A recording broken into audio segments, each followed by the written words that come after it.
If you want to customize the Now bar on Samsung Galaxy A57, first of all, we need to open Settings.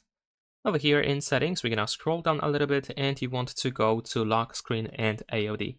Now in here, we're gonna tap on the Now bar option, and there we go, this is how we can customize it. Of course, there's not much you can do with the Now bar itself, but you can, for example, decide which apps should work with the Now bar, which apps should be manageable with the Now bar. So here we can turn on or off these specific apps. Unfortunately, you cannot add your own apps. So if you like download a custom third-party app, you cannot really add it to the Now bar unless developers of the app made it work with the Now bar, which is very unlikely, unfortunately.